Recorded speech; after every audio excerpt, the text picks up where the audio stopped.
But I was told that in the Davis Shores neighborhood, I do neighborhood walks, a woman pointed to a storm drain and she said, "Do you see that?" I said, "Yeah." She said, "Well, sea urchins grow in there." And that was my first clue that seawater was backing up into the stormwater systems of our city. What Jane West talked about was the fact that Miami was spending $300 million raising its roads and its infrastructure because of sea level rise. So I'm here to tell you that both the sea urchin and Jane's information inspired us as a city to, in 2015, do a sea level rise study for St. Augustine. Which service that the city provides is most vulnerable to sea level rise in St. Augustine? Raise your hands. Yes, yes, you got the answer right first time, good. So one of the things that means is that the sewer plant that is just down the road from us this way needs to be relocated sometime in the next, let's say, 20 years. So the next question I have for you is, how much do you think that costs? North of 100 million. We don't exactly know. So we are a city of 14,000 people. We have an annual budget of $50 million. Now, CNN also carried a story on April 6th that the Kentucky Coal Mining Museum in Benham, Kentucky is switching to solar power.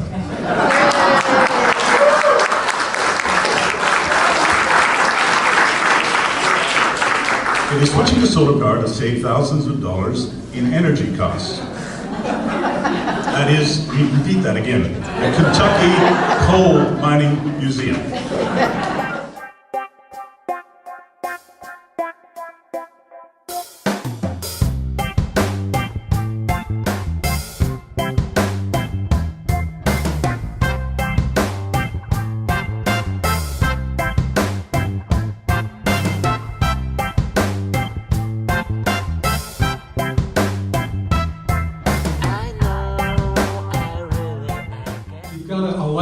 So we have to know where we're going to be before we know where to turn. We have to get good predictions, and they're hard to come by with the most immediate danger. We have others, borders. For example, 6 million people live south of Okeechobee. At 1.5 feet of sea level rise, the water supply of the city of Miami is hopelessly compromised. With another 8 inches of sea level rise, 80% of the drainage in South Florida is compromised. Without drainage and drinking water, you're going to have people fleeing. We don't know when that'll happen, but it'll happen fairly soon. Us discovering that, say, parts of the Antarctic, and not just the West Antarctic, but Totten Glacier and the East Antarctic too, are unstable. And we begin to make as intelligent a guess as we can about the pace of the disintegration of those ice sheets. Or we know that Greenland is melting, and so we mount an effort called Oceans Melting Greenland, OMG, which is about 1.5 years old now.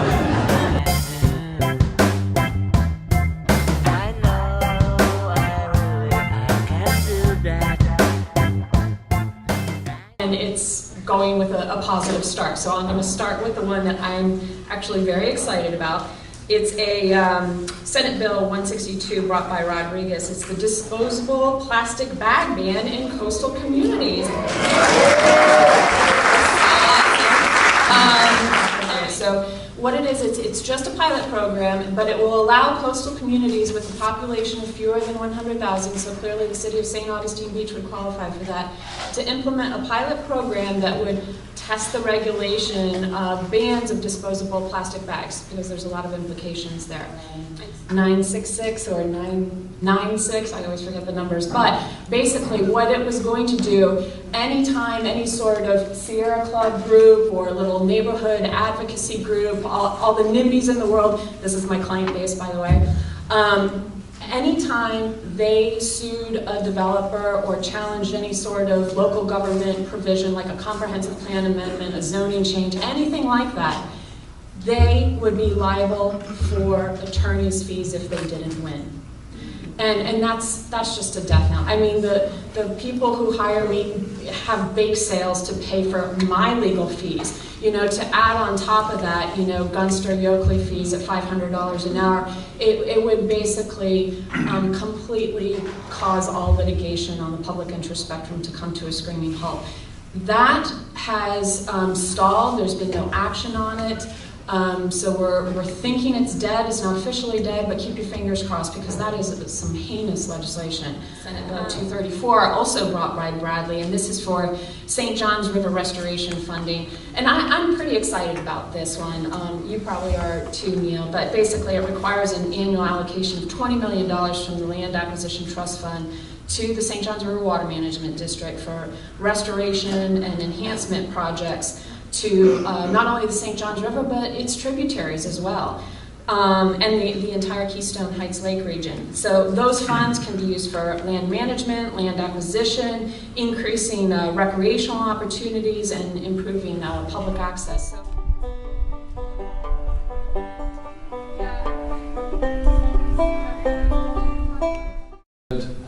There was some property along the river in something called a coastal high hazard area, which back in the day when the government actually said, you know, there are areas that we should not build along the coast.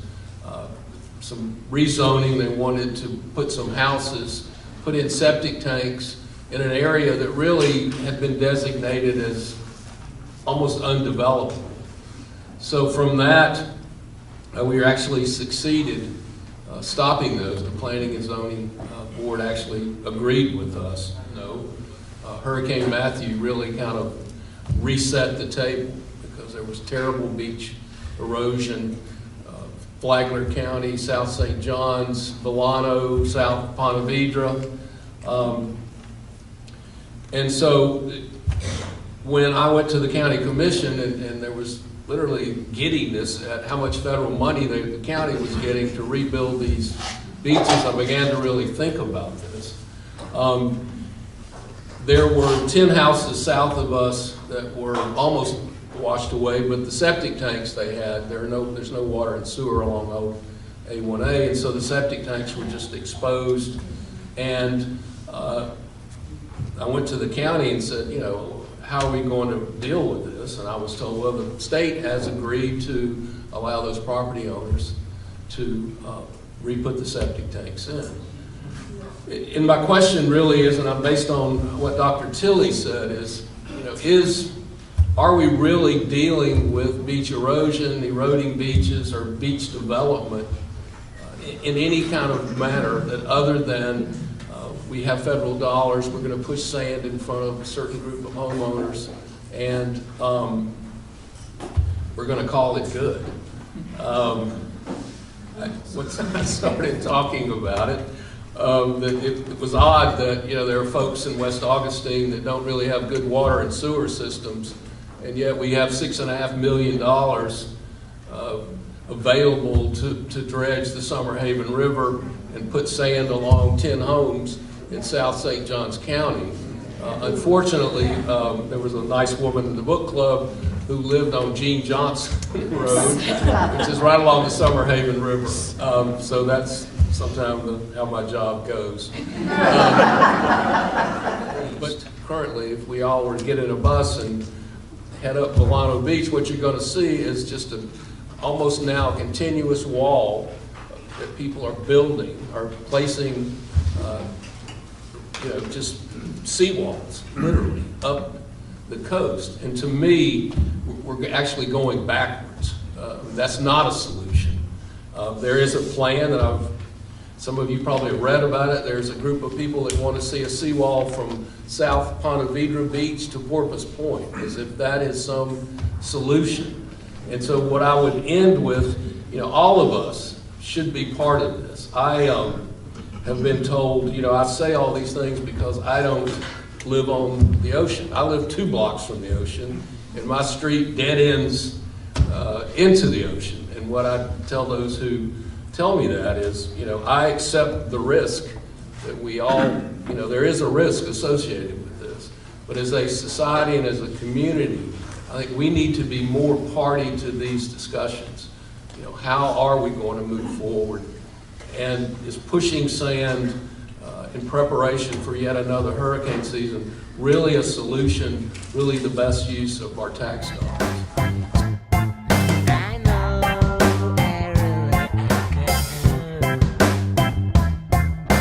I'm a part of this group called Environmental Youth Council. We also go by EYC. And we're a group of people. We have a long history in St. Augustine, fighting for our natural world. We work on issues locally, and we also extend our vision globally. Many of you, thankfully, have come to many of our marches. We've had countless marches. March for Ocean Justice, March for Future Generations. We held an annual march for 3 or 4 years, and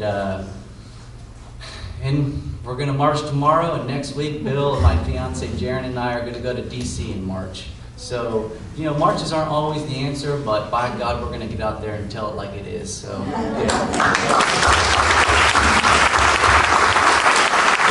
We have fought against way too many pipelines. We've fought against the Keystone XL pipeline, against the Dakota Access pipeline, against the Sable Trail pipeline, and those things keep coming, and I tell you what, we're going to keep fighting them.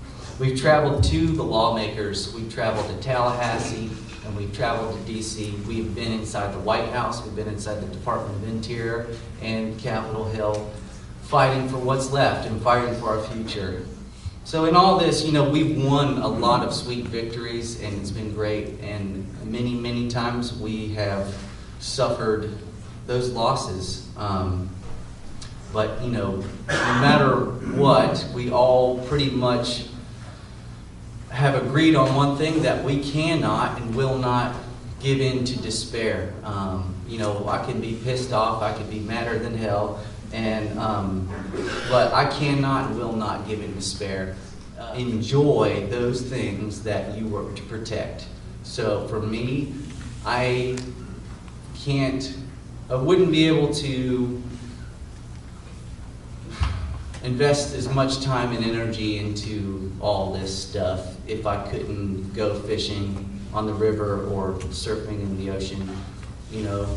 Sometimes it makes it harder if you go camping on the Swanee River and you can hear that toom, toom, toom of them putting a pipeline in. But I'm going to go camping and enjoy that river because it's not tainted yet. So I'm going to go out there and love it and love on it. So we can get all excited and invest a lot of energy, but at the end of the day, those places and those areas are what's going to give you the energy and the resolve to continue on. So let's get them. And I guess the last thing, and this might be preaching to the choir, but vote for Democrats. And hold them accountable. It's important to get an idea of what this area was like when I was a kid. There were 20,000 people who lived in St. Johns County then, and 15,000 of those lived in downtown St. Augustine. St. Johns County had 20,000 people, 15,000 of them lived downtown St. Augustine. And we spent, as kids, most of our time outside. We were in and on the water, we were on the marsh, we were in the woods, we were hunting and fishing and surfing and all of that. We lived outside. And as I grew up and ended up going to school, I remember coming back one year. My family moved to Mexico for a year, and we came back, and there was a hotel on the beach right there by my house, and I thought, damn, what the heck?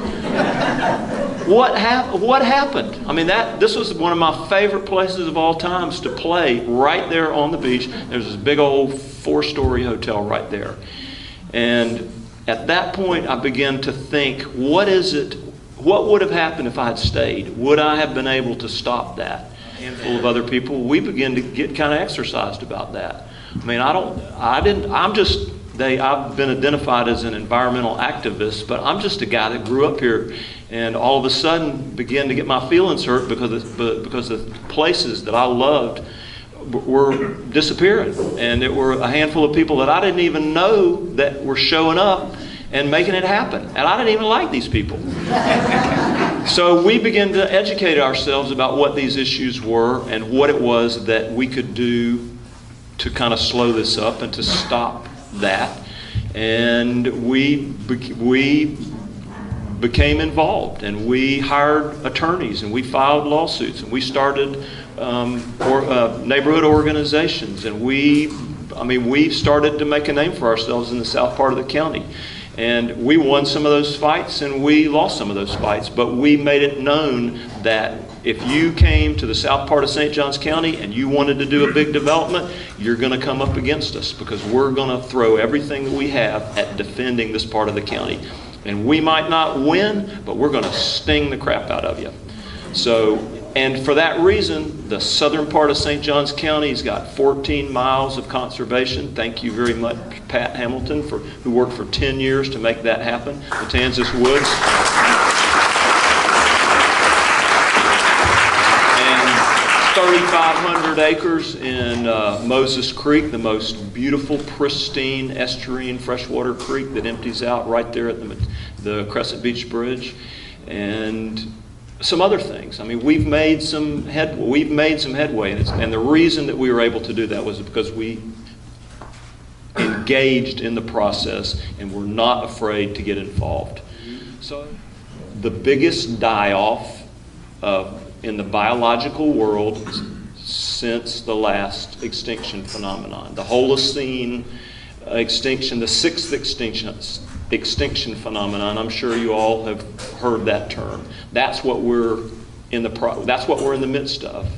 Every biological system on Earth is in decline, and the rate of decline is accelerating. So it's important to recognize that this is where we are. This is where we live now, and to acknowledge that the cause of that is how we live. We're the cause of that. It's not a meteor or some big ice sheet or little green men from Mars. It's us. It's we in this room are causing that. And so it's kind of sobering. I mean, we're responsible, so what are we going to do? Mayor Shaver's she's got her finger right on the pulse of where the business community is. But my question to her is it pragmatic? Is it the best approach to spend $100 million on moving us a sewage treatment plant when, in all likelihood, St. Augustine, we're going to lose a big part of St. Augustine? We, as realists, we have to realize what we're going to lose. We're going to lose some stuff, I'm telling you right now. And in my neighborhood, what we're going to lose is all the magnolia trees. I've got a magnolia tree in my yard that's half, again, as big as this table. The thing is 50 feet, 60 feet tall and 70 feet wide, and it's deader than a doornail. And the one across the street at my brother's house is just as dead. They're all dead. And that we're going to lose those. And there's going to be a bunch more stuff that we're going to lose. So the sooner we realize that, the sooner we realize that all of us right now in human culture are going to be forced through a bottleneck. And we are going into that bottleneck right now. And we make honest, realistic judgments about how best to address that so we don't lose everything. Because extinction phenomenons, the last one, 70% of all life on Earth disappeared. The one before that, it was like 90%. And if we have that, if we're entering that kind of extinction phenomenon, I mean, we're going to be damn lucky if we survive it. So, I mean, we have to start thinking in those terms. And the thing that everybody, I mean, I've given this speech 100 times, and my wife is not here tonight because she's heard it 100 times.